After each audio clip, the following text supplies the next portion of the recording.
kalmado ang bunganga. Beep, beep, beep, beep, beep. Ang tagalupa na viral ang mukha. Bip, bip, bip, bip, bip. Bumibip, bip, bip, bip, bip, bip, bip, bip, bip, bip, bip na ba? Ang lahat. Martian. Beep, beep, beep, beep. Enrico Pañero. Bip, bip, bip, bip, bip. Beep, beep, beep, Bip, beep, bip, bip, bip, bip. Bip, bip, bip, bip, bip. Titilaok! Titilaok! Beep, beep, beep, beep, beep.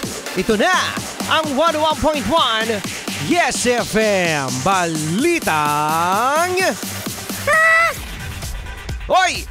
Sa mga Yes Pre natin na mga motorista, nakakaba ba kung meron silang huli dahil sa NCAP? Aba, eto na mga Yes Friend. Pwede na nyo nang ma-check ang inyong violation kung meron man. Meron yan! Meron yan! Sigurado! Check mo na! Huwag kang manakot. Inulansad na mga Yes Pre ng MMDA ang may huli ka. Actually matagal na to eh. At saka chinecheck ko siya last year.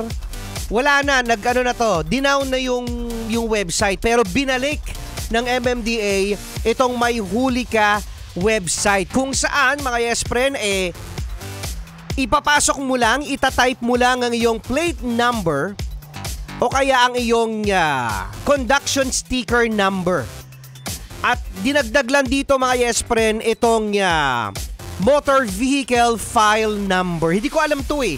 Itong motor vehicle file number. Ginugel ko siya mga Yes Friend. At ito, yung nasa ORCR ng inyong kopya sa inyong pagre-register ng inyong sasakyan. So kapag inyong insert ang mga impormasyon na yon sa website ng May Huli Ka, Huli ka!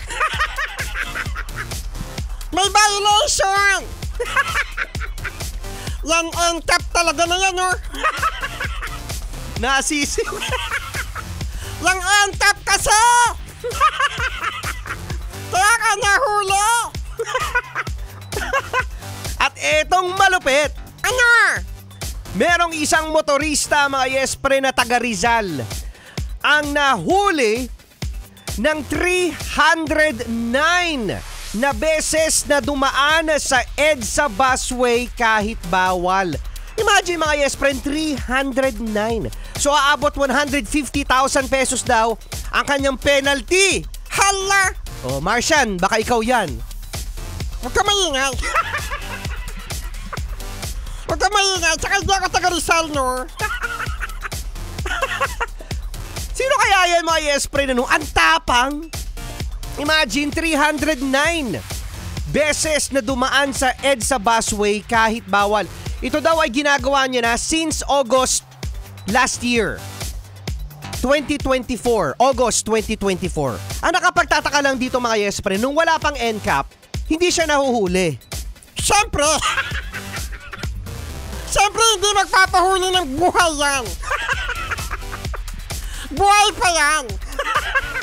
Hindi na magpapahuli ng buhay. So ngayon ay alam na raw ang pagkakakilanlan ng motorista na ito dahil sa NCAP. Yang NCAP na talaga na yan, oh! NCAP talaga yung may kasalanan yan, eh! Kaya nahuli at sususpendihin daw o kukunin ang kanyang lisensya. Uy, shout out sa iyo yung taga Rizal na 309 na dumaan sa EDSA busway kahit bawal. At hindi nahuli, in fairness, congrats! NCAP lang, malakas!